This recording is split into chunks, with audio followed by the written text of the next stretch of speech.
should be recording now.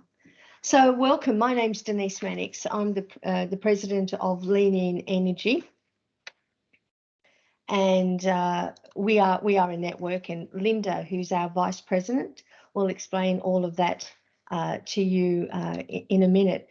But we'd really like to thank everyone for joining us today, and especially we're really excited because this is a new year for us. We're although we're a reasonably new organisation, we're really new as in terms of our leadership of the organisation, and we've committed to some strategy that will move us forward in a way that I think will be really good for the organisation, because women aren't moving ahead as well as they need to be, especially in their energy careers. So one of the things that we have promised to do this year is to look at information, look at knowledge, and look at books, for example, in our Coffee Connections that really hit the mark as far as what we need to know, not just what others are telling us is nice to know or nice to have, because a lot of that isn't working. And we'll go into that in a little while. Thanks to all of you for joining, and stay with us. So we're discussing today, Gaslighted, how the oil and gas industry shortchanges women scientists, which is really quite a significant commentary, if you like, even just in the wording of that. And in fact, if you have the book and you've read anything of it, if you read the back page, it talks there about Professor Christine Williams as having outrage, and some of the other people, they use very, very specific words that really identifies the type of emotion that this brings to the table, because here we have a sociologist, not just someone who happens to like writing, but she's really has spent a lot of time researching this. I've spoken to her, and for those of you who have sat in on her presentation last week at the Energy Symposium, you'd know that there's a lot of information in her work. So what we're going to start with is looking at sorry, I'm just finding it a bit hard here to move the page on. We're just going to look here at, and I'm handing it over to Linda now. If you could just run us through our mission, vision, and some other juicy information about how you guys can help us and support us. Sure, Denise, thank you. Good morning, good afternoon, good evening to everyone. Don't necessarily know what part of the world you're joining us from, but we thank you for being here today. Of course, our mission is very much centered around how do we empower women in energy to achieve their ambitions within their professional life and careers. So we do a lot within mentoring circles, public awareness, and education. We feel that this is a very informal, the Coffee Connections are a very informal way of education, of just really making ourselves aware of what is happening, what is working, what isn't working, and have that ability to put some thought into what we want to accomplish and what we need to do and how it impacts us. We are, what would we really want to do, and when would we really feel that we've accomplished what we want to do? Our vision is to really see a world where gender parity and equality in the energy sector is a reality. And we all know that obviously it is not currently today. And that transcends within a lot of industries. And of course, the energy industry also has a lot of different sectors, right, that we can look at. But when we look at all of them, we continue to see that gender parity and equality isn't quite there yet. So we still have a lot of work to do. We, so just to give you a little bit of background, some of you may already know this, but we are affiliated with the leanin.org organization, which is a nonprofit foundation that was founded by Sheryl Sandberg a few years ago. And how do we fit into that Lean In umbrella is that we are currently, Lean In affiliates themselves with specific networks, and those networks are have a licensing agreement with Lean In organization to be able to use the Lean In name and branding.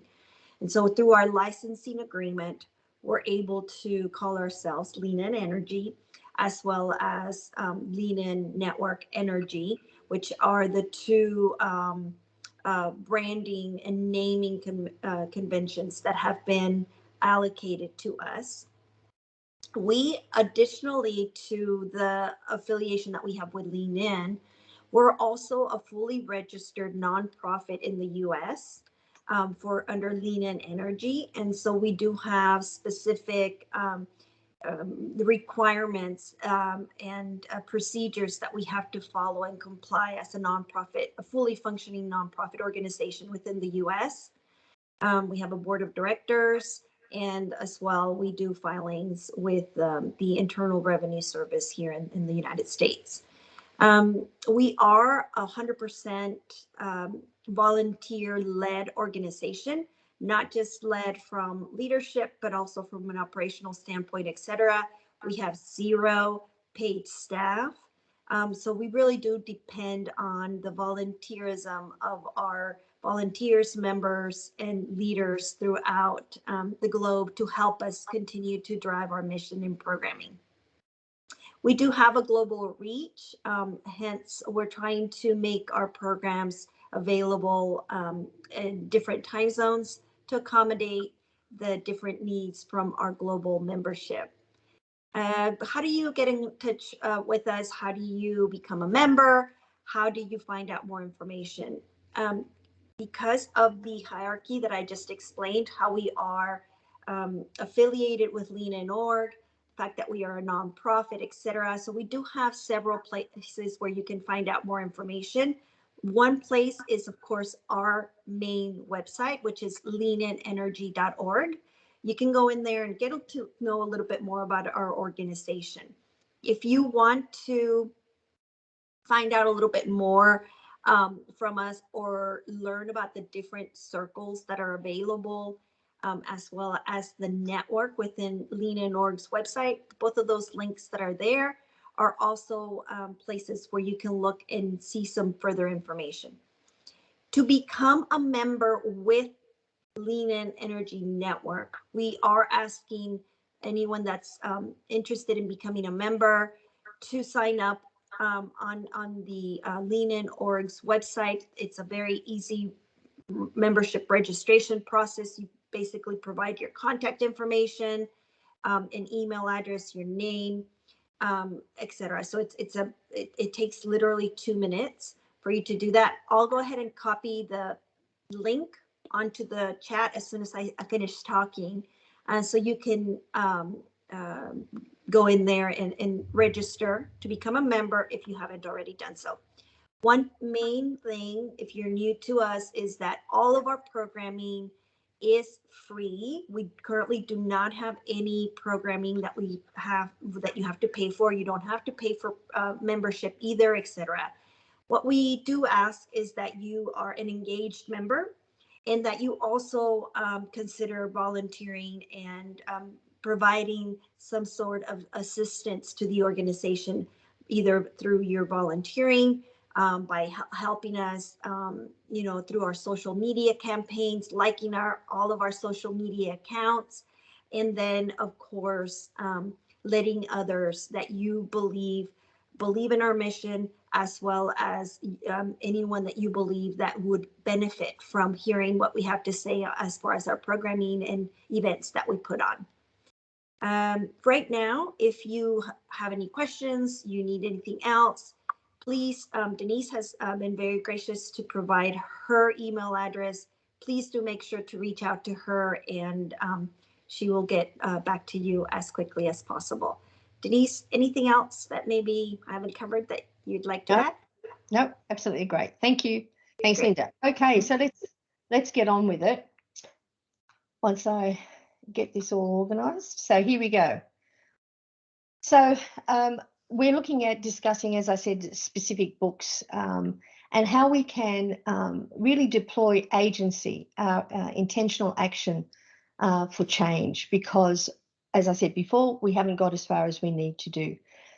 As we really need to. We share similar stories. The narrative is absolutely important, but how do we address the truths revealed in the type of research we're going to look at today? How do we move on from thinking in terms of self-help books, how to fix women? And in fact, this was something that Professor Williams was very keen to speak to. And she said, both in a conversation with me when we were setting up her use of her book, but also in the symposium and somewhat in her book, she talks very much about what is really at play, and so that's what we're going to look at. We're going to look at now. So, in terms of the research, what we know is that Professor Williams was, who's a sociologist at the UT at Austin, and she specialises in gender and work. And that's a really important piece of this puzzle, because a lot of times we're getting information that's just built out of very generic surveys. And this one is really quite distinctive. She was approached by Prowess, Professional Women in Earth Sciences, through AAPG, the American Association for Petroleum Geologists, to analyse results of a survey that they conducted in November 2008. So this is not old information. It was a survey intended to find out why women geoscientists were leaving the oil industry, and it was fully endorsed by oil industry executives. I'm not sure whether by the end of the work that was done, whether people really enjoyed some of the information that she provided, but it's real. And unless we don't confront this, and unless we don't work together, as Christine has suggested, we're not going to get very far. So the mission of Prowess was to increase participation and advancement of women in earth sciences. So it's very, very much our kind of motto and our mission and vision. And over 2,000 women responded to this particular initial survey. However, Christine got so involved with the work that she found that she was actually involved in it in a way that she had never anticipated, and for over 10 years spent time in this space. So beyond the survey, she did something like 100 in-depth interviews. She actually did a longitudinal survey of a multinational, which goes by the name in the book of GOG, because for obvious reasons. They didn't want their actual name, because they wanted to know what was going on within their own organisation beyond all the hype of diversity, because diversity programs and policies have been in place now for well over 20 years, and they weren't achieving what they needed to achieve, and they still haven't. Conferences and networking events she attended, and she visited geoscientists at work. She was a speaker at conferences as well as at professional meetings. And what's important about this is that even though it's about oil and gas, there's a lot of information here that really applies to women in corporate environments generally, and not just in the US. And I have a slide that relates to that. So we're going to move fairly quickly, because if any of you have read the book, and we'll certainly, I'm hoping that some of you have started to at least read it. You may have read the introduction in chapter 1, but you'll know that there are some small and some huge nuggets of information that we just don't have time to get through in the short space that we have. However, I've selected some of the key areas that Christine talks to, and I know that these are really quite confronting, not only for women, not only for men, because this applies also to men in terms of minorities, to minority women. And all of this really means that we need to think very differently.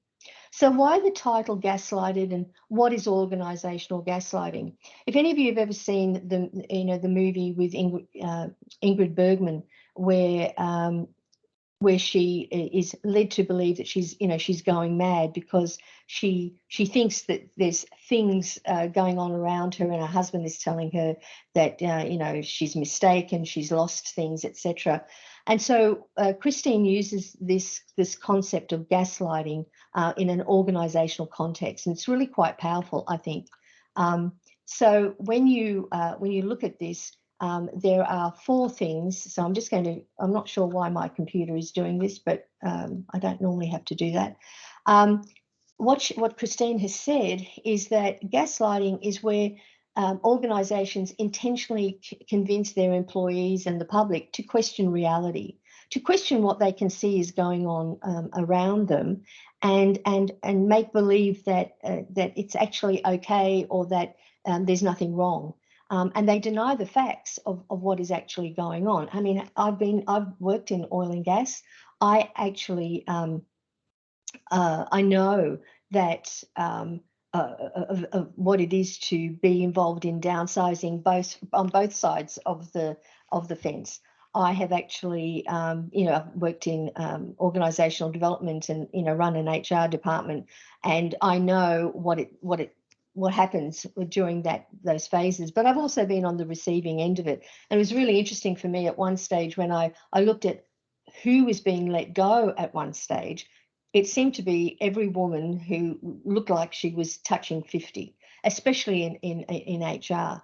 And it really brought it home to me that there were more things going on at play than just a downturn in the industry. It's a case where others are blamed for the problems that are being experienced. Where it's about puffing up the corporate image to show that look what we're doing. We're doing diversity, we're doing inclusion. We're supporting women through a whole range of things. And this is not about being negative. This is about speaking the truth, so that the only way that organisations and that women and minorities can actually move forward is to understand what's at play, and how, and what can we do about it. And Christine is pretty specific. She talks about companies denying the evidence of corporate malfeasance, escaping culpability for the systemic inequalities that they produce.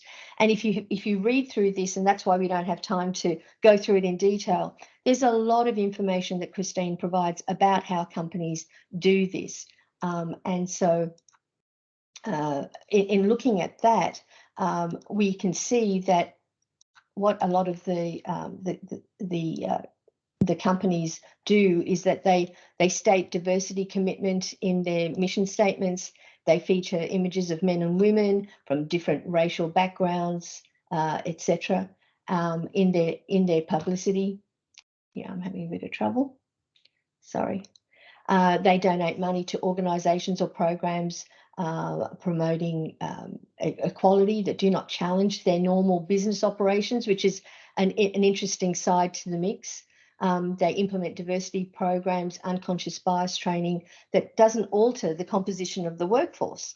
And what's interesting about that, if any of you saw, and I noticed that Amy has indicated on the chat, that she's bought the book and started reading it. But if you have also seen her, any videos online, if you saw Christine speak last week, you'll know that one of the things that she talks about as a sociologist is when she mentioned about unconscious bias training. She said there is only one form of bias, and it's not unconscious, it's not conscious, it's just bias. And I think that they're the sort of powerful statements that that we need to hear to understand what's going on. So some of the questions that she looks at through the research is, why have some industries made strides towards gender equality while others remain stubbornly male-dominated? Why is it taking so long for women to make inroads in scientific careers? And in fact, I would also add to that, generally in careers, when you look at the number of women who sit on boards, when you look at the number of women who sit in the C-suite worldwide, I get a little bit tired, and I'm being very honest here, when I read a lot of the the media that suggests, oh, women are doing so well. Look at how fantastically we're doing, and then there's the big but. And we've really got to remove all that. It's like when you're having a performance review and you're told, oh, you do such and such well, and then they get to the point of what they really want to talk about, which is not so pleasant.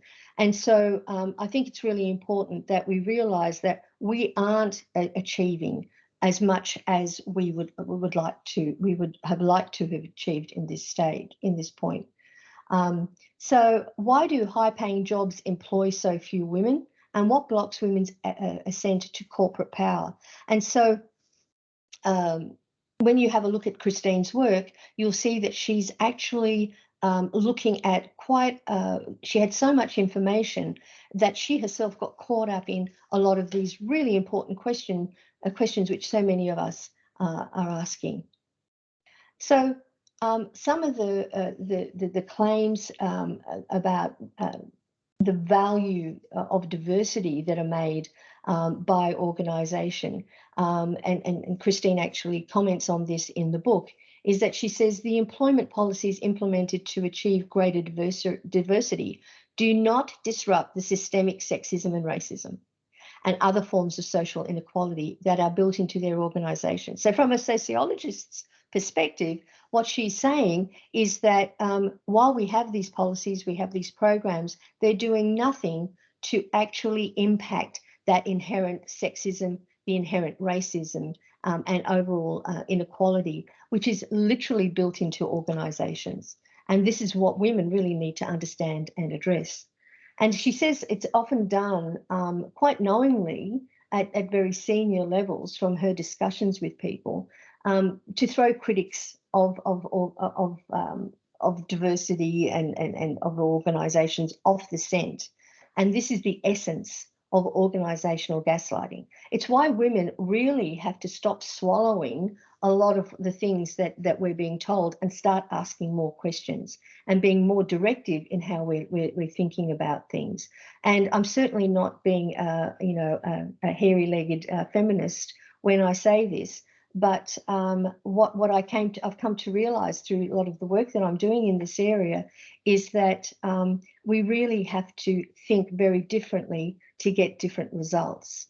It's somewhat of that famous quote that we know that you won't get change by doing more and more of the same thing. That's what insanity is all about. So let's stop being insane about this. So to understand, why the author was misled, and she really went down this path, and she also wanted to encourage others to recognise when it happens to them, and not just say, "Oh wow, it's just the boom and bust." There's more at play that's here, and she's found some very, very interesting facts about how she sees, and which some people would suggest, well, that's her analysis. But I think it's interesting to look at it from what she's suggesting is that when she tried to put this all together, what did boom and bust mean for women? What was happening to women during those times? Was it just that they were being let go, or was there more at play? And there certainly was more at play. So what are some of the truths that were uncovered? Oops. So even though oil and gas is one of the largest, most lucrative and most politically powerful, we only have to see what's going on here right now across the world, and we've all experienced other aspects of this. It employs very, very few women. And I know that we're all told how many women are being employed in oil and gas, but the truth is it's still not in line with where we should be if we're talking about equality or even equity. So the industry lags behind virtually all others in measures of gender diversity. So if we want to be a part of this industry, we really need to work to our understanding of what is going on.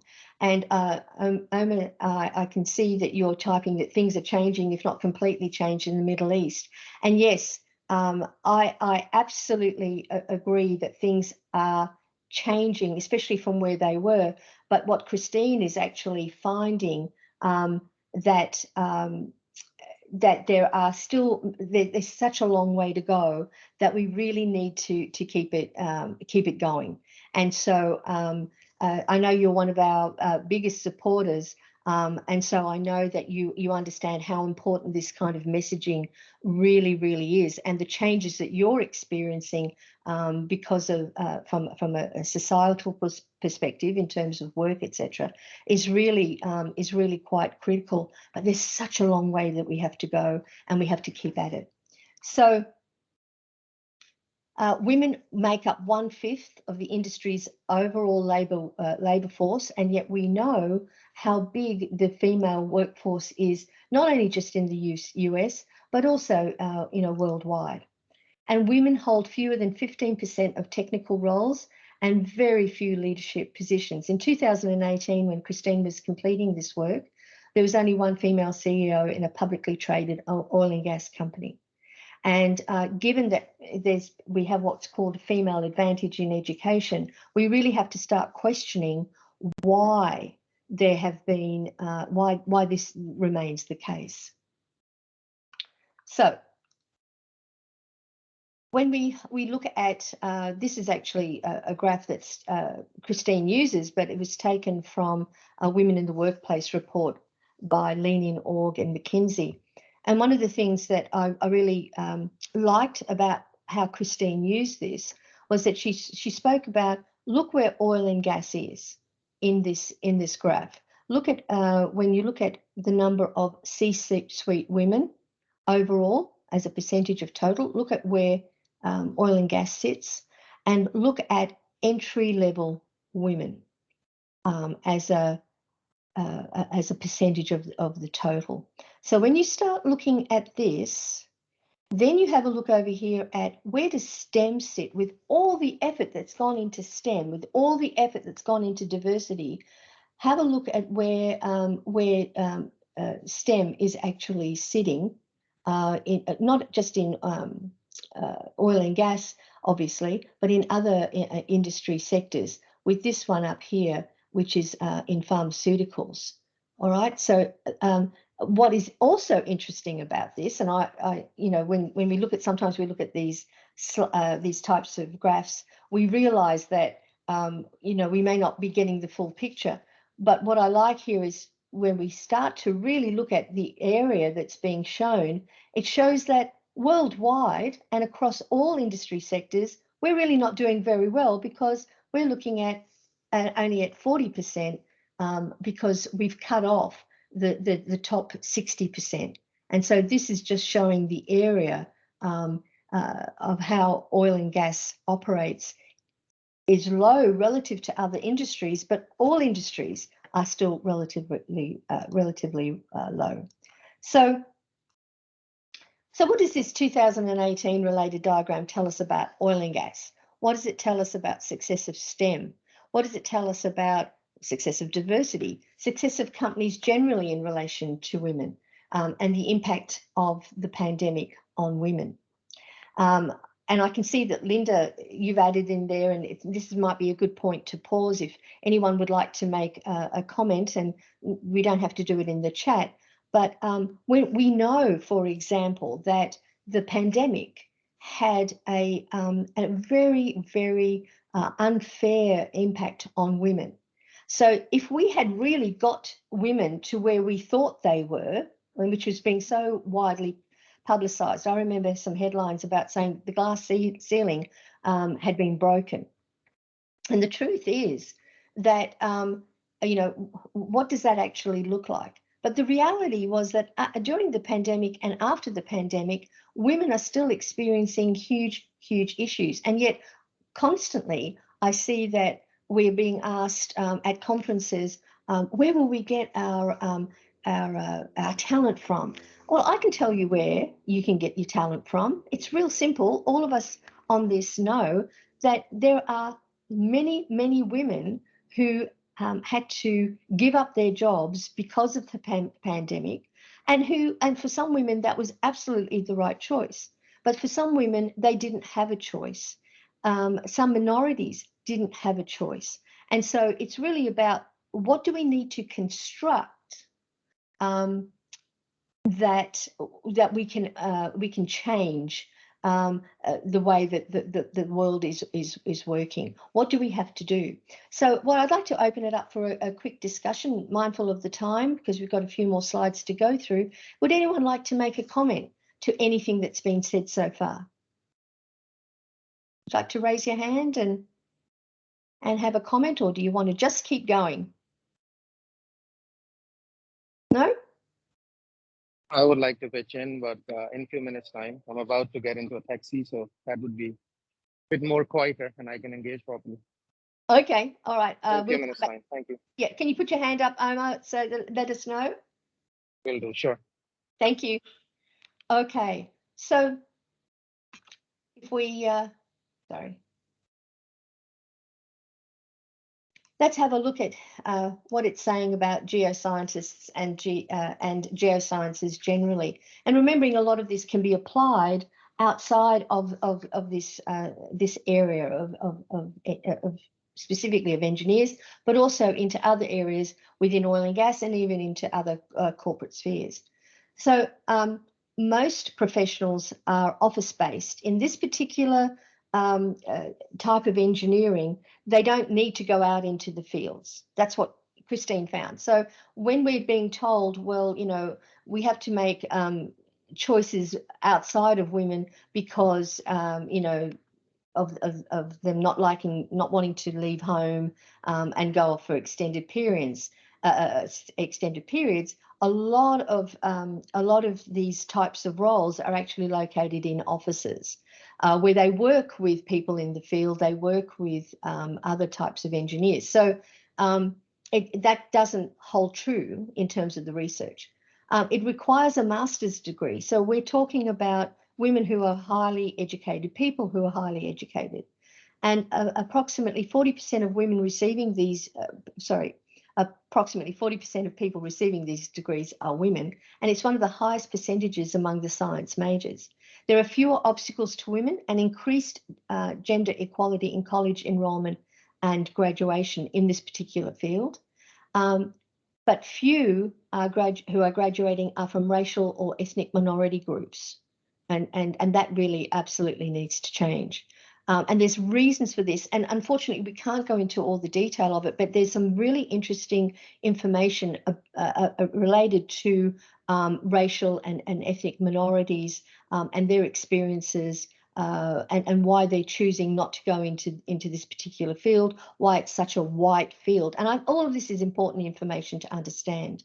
And it even goes back to the types of universities that people attend because of where those are located and because their affiliations with oil and gas. It has the highest percentage of white students, with a vast majority of women being white. And so these experiences of white women provide a window to understanding how the oil and gas industry is shaped, not only by gender, but by race. And you know, when we start thinking differently, we start thinking not just thinking diversity, we start thinking about in terms of the shaping of an industry. Let's understand what's at play and what we are dealing with. Race privilege plays a role in accessing the profession and job opportunity. But stereotypes of white femininity constrain their career development, as in other STEM professions. So we still have, the stereotyping that is going on, and some of the preferences that women are making are often because of this stereotyping. And attrition occurs after beginning their jobs. And this is the case in all the sciences. And as we will find in our next month's chapters 3 and chapters 4, Christine starts to look at what happens to women who stay, because there's a very sad indictment of what happens to women who do stay and who do stay beyond, 5 years, and what happens to them and why they ultimately decide to leave if they don't decide to stay. And as it says here, within 5 years, half of the women scientists, compared to a third of men scientists, leave their careers and switch to non-science fields despite their significant education investment and lucrative salaries. And that was one of the questions Christine asked, because initially, where she thought she was being really open to what was going on, and she said, I wonder why women must be leaving these lucrative careers, because they are certainly lucrative, much more lucrative than women who are enjoying the same types of salaries, the same jobs, but in different types of industries where they're earning less. So it's really important that we understand what is happening. Why are women actually making these sorts of decisions? So what was the answer that she came to after 10 years of research? She saw that the cycle of boom and bust produced a gendered trend. So she looked at this beyond just the numbers that were being let go. And for many of us who have been in the industry through several boom and busts, we know what goes on in these scenarios, and that both men and women lose their jobs. That is not disputed, but women bear the brunt of the layoffs. So we need to think differently about what's going on. So, what was the answer? Women leave the oil and gas industry because they're forced out. In fact, she uses words like forced out, squeezed out.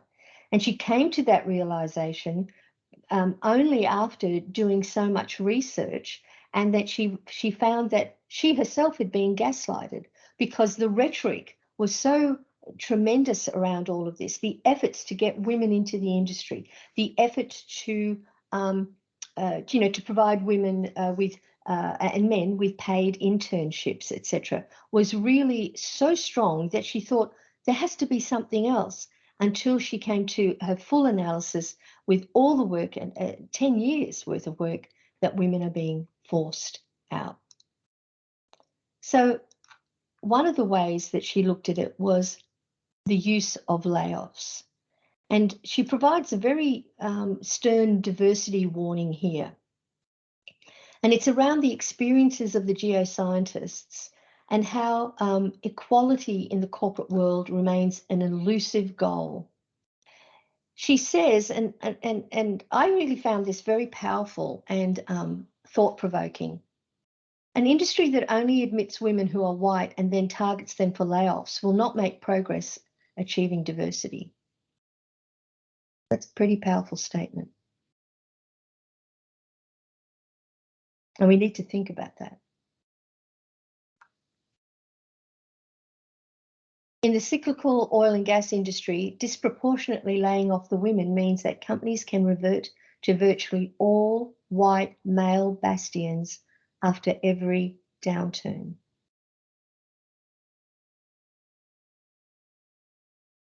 Those two comments, I think, are pretty stunning, and they're not made lightly. They're not made because someone wants to be outrageous, or someone wants to create dissension, or someone wants to be negative.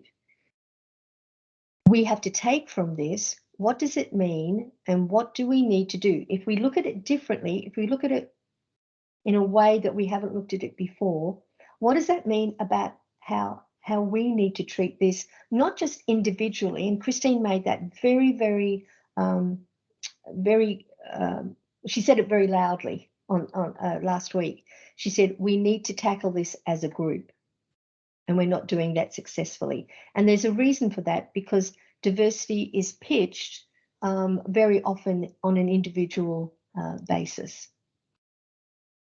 So as layoffs become and ever more are accepted and normal business practice throughout the economy, not just in oil and gas, we're talking about not only a national feature here, but also internationally, because I know when I worked for one of the companies that I worked for, and we were looking at a large layoff, you know, I was looking at several hundred people in different parts of the world.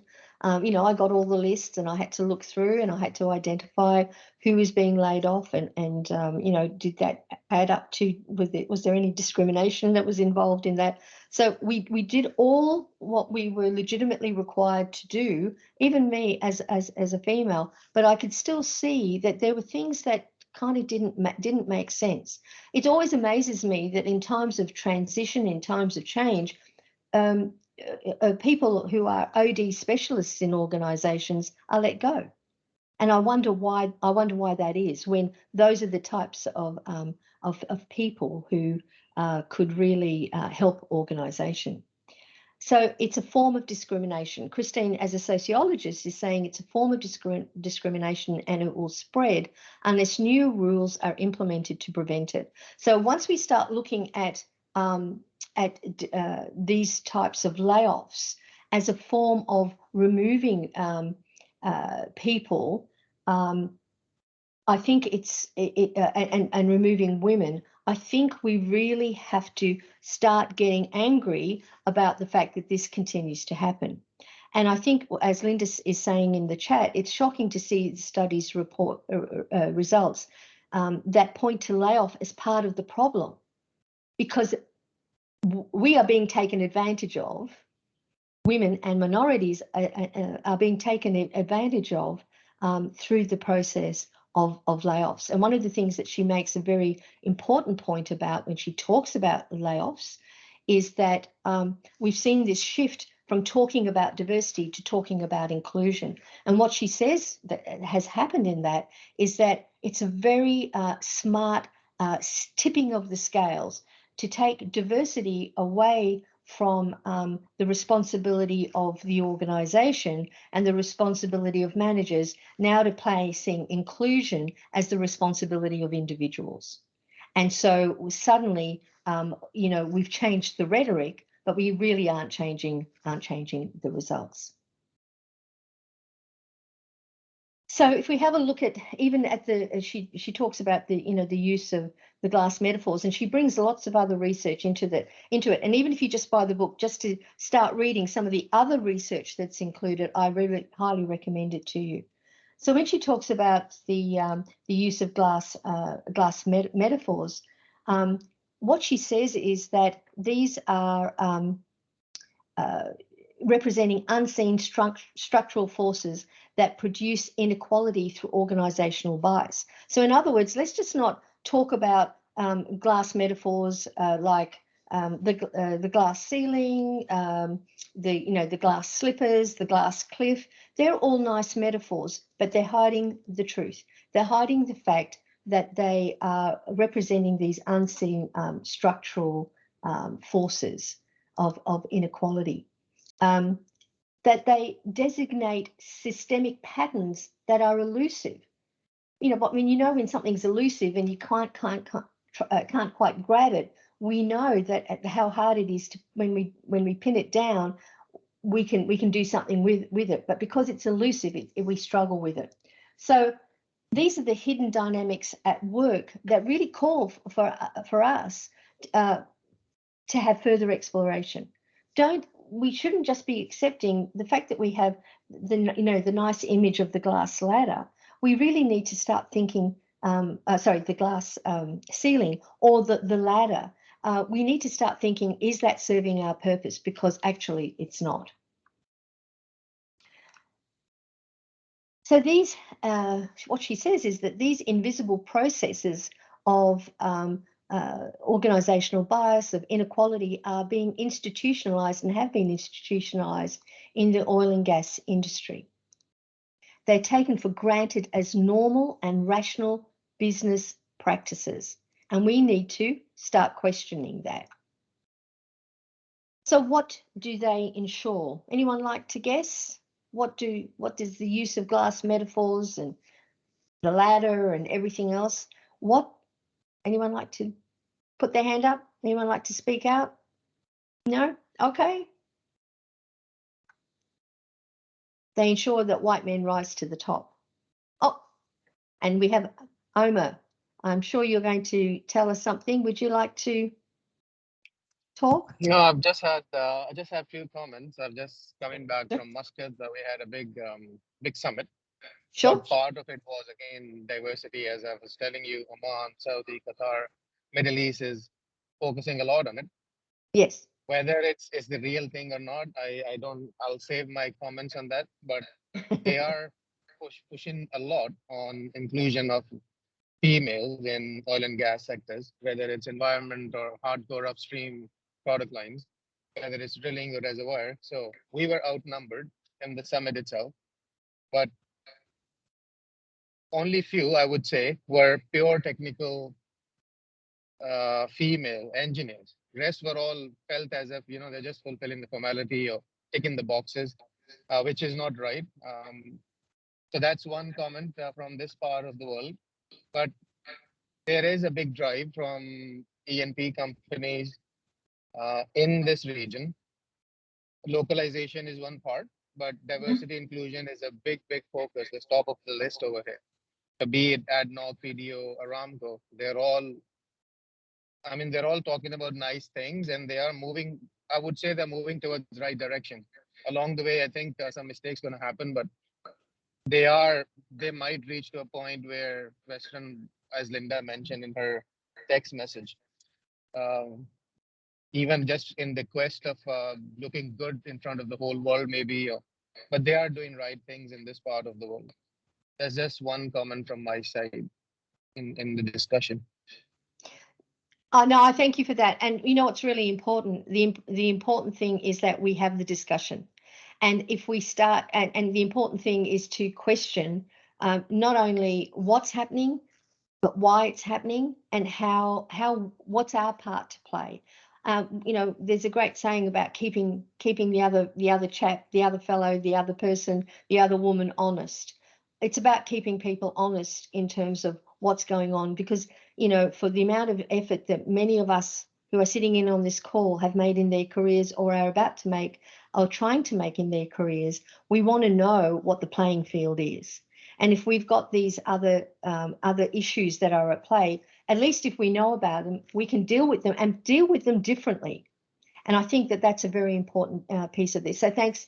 It's always great having a voice of difference, but also having a voice that's supportive, because I know how much you value the work that is being done in this area.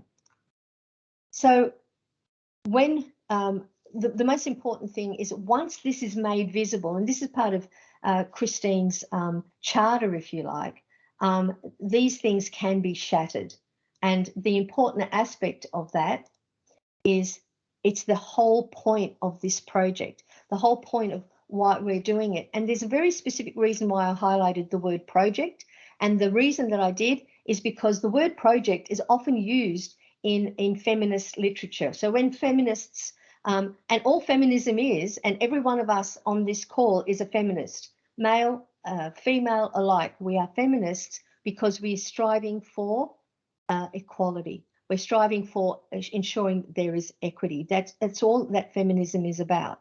And so it becomes a project, and you don't handle a project individually, you handle a project in groups. And I think that's a very important message that Christine has provided to us, that we really need to think about how do we do this. And Lean In Energy is trying its best, but we need the support of a lot of women and men to ensure that the playing field is changed.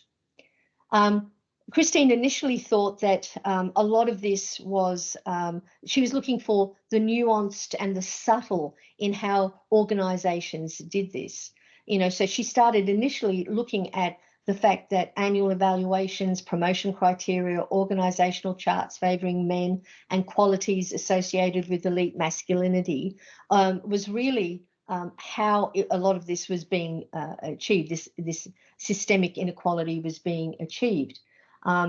Or she's also looking at the way women might be holding themselves back, and the internalized sexism that is discussed about women, for example, in Sandberg's work in Lean In. So she's not. I think it's important to look at ourselves and say, you know, are we contributing to this?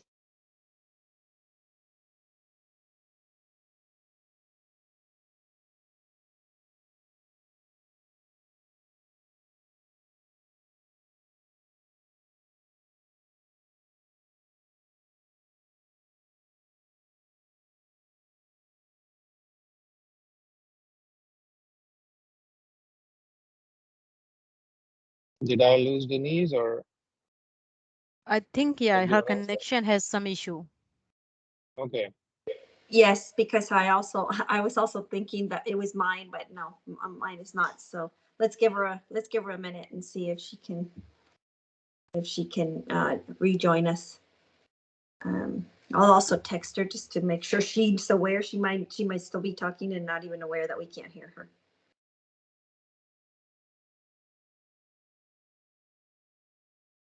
Just so I give full attention to lady in my life, I'll be reaching home in a few minutes time and I'll get off the call.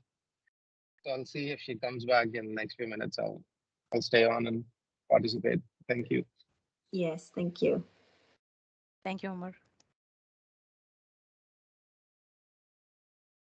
And I actually don't even see Denise on the call anymore, so she may have. She just left. I bet she's logging back in. Yes. You know, one of the things that occurs to me is that sometimes in this industry, I see women sabotage themselves. So that's not anything that's really been discussed as part of this call, but I keep coming back to, you know, we can also be our own worst enemies, and we have to figure out how to make women work better within the environment that they're in.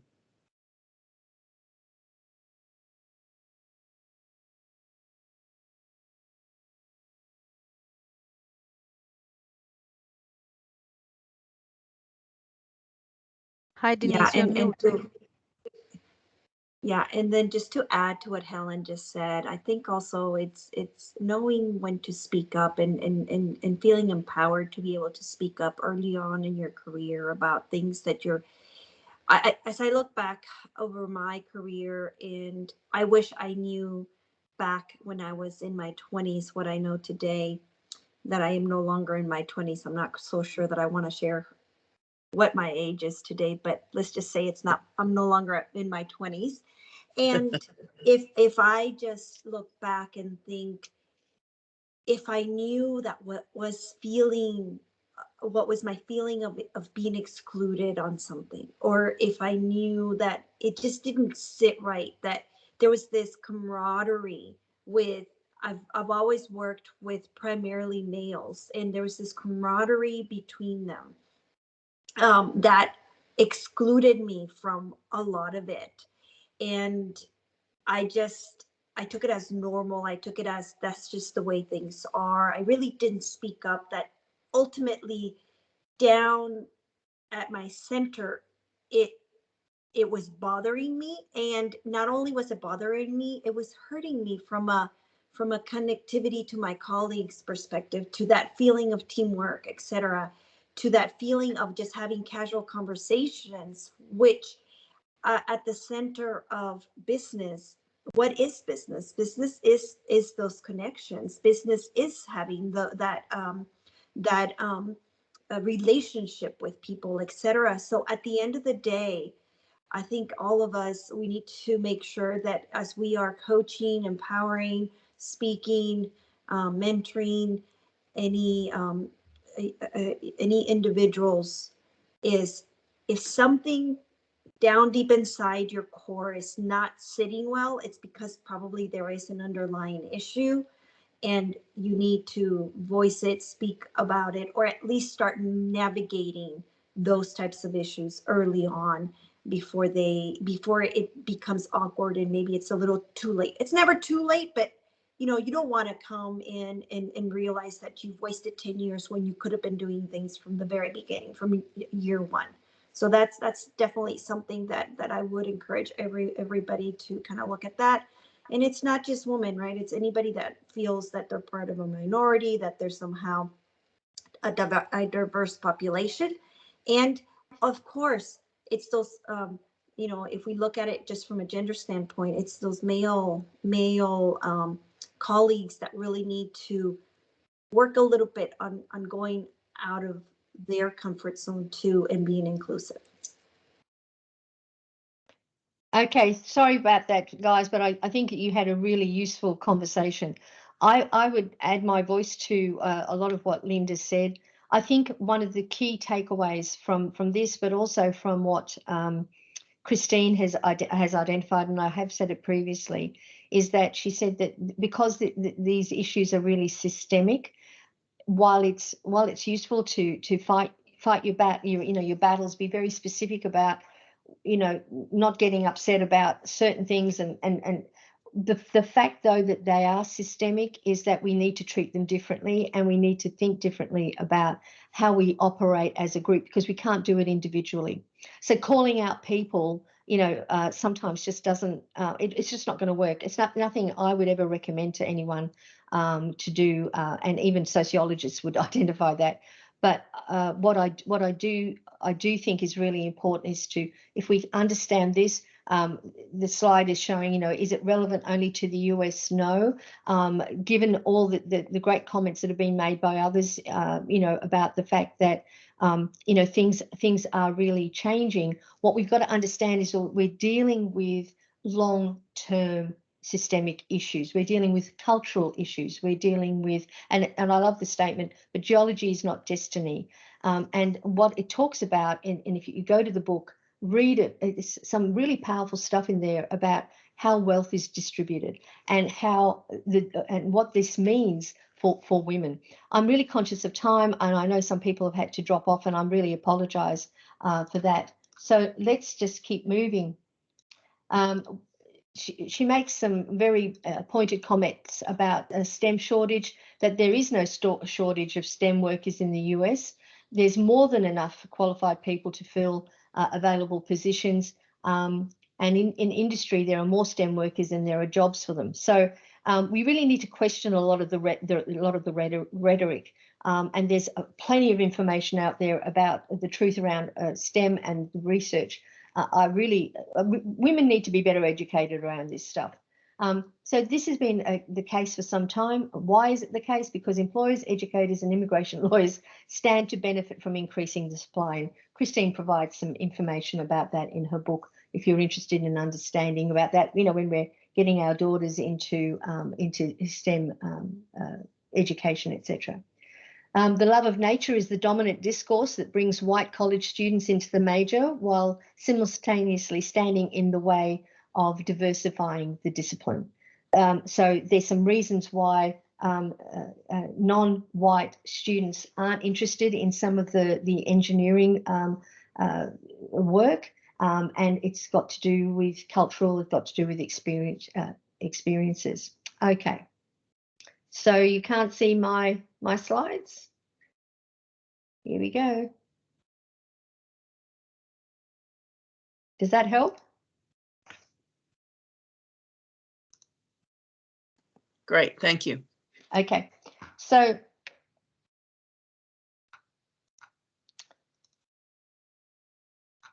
on being a scientist in the oil and gas industry, the trade-off are this.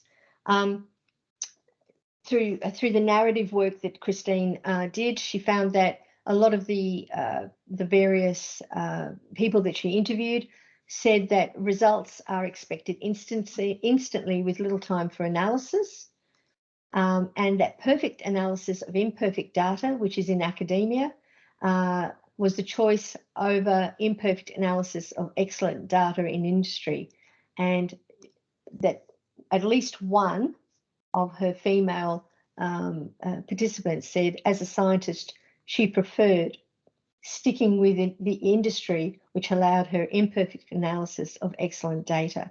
And I thought that was an interesting comment. Question is, do you agree with this? Has this been, you know, your experience? what other trade-offs are there that, you know, being a scientist in the oil and gas industry or being a worker in the oil and gas industry has? And I think we've all been talking about that. I'm conscious of time. We won't have time for comments, any other comments, unfortunately, but I do hope that we'll see you again. I hope that you do buy the book. If you, there is a flyer that was sent around previously, which does give you a discount if you buy it directly from the publisher. If you want that, I'm happy to share it with you. Just drop me a line at president at leaninenergy.org. Any other, before we leave, if you'd like to comment or say anything, happy to hear you, but I know that we're at 3 minutes over, and I apologize for the technical issues. I'm sorry about that. Any comments, Linda? Do you want to say anything? Yeah, actually, I was just typing on the chat. If any chance we could, if you have it readily available, Denise, I don't mean to put you on the spot. Put the link for the buying from the publisher directly in the code for the discount. Yeah, it's actually I can't do that. It's actually she sent me a letter. I haven't got it at hand, so I'm sorry. Okay. Okay. Yeah. No problem. No problem. And then I would also, Denise, we are having this same session today at a later time, correct? Yes, we are. It's 10 p.m. tonight, Houston time, which is 8 a.m. In other parts of the world. It is like in Pakistan, for example, we have Sadaf online who will be running that with me, and that's at 8 a.m. in the morning. So for others in other parts of the world, they can certainly join in if you have friends who live in other parts of the world. Here's Sadaf, beautiful Sadaf, who is very committed to our cause, especially in Pakistan, where they say equity is not going to be available for women for 300 years. We're going to change that, aren't we, Sadaf? So, yeah, so you can join us for 8 a.m. In their time, but 10 p.m. tonight. Okay? Yeah. And that might also be useful for some of you that maybe are in the Pacific Coast or other areas as well. Or night owls. Yeah, or some of us who can't help but be night owls. Anything else from anyone? Anyone like to comment? No? Okay. Thanks, everyone. Thank you very much, Denise, Linda, and everyone. I really enjoyed the conversation. It was very meaningful and informative. Looking forward to the session at 10 p.m. in the evening. Thank you. All right. Take care. Bye-bye. Bye-bye. Great. Thanks, Denise. Denise, you're recording, correct? Yes. Okay, perfect.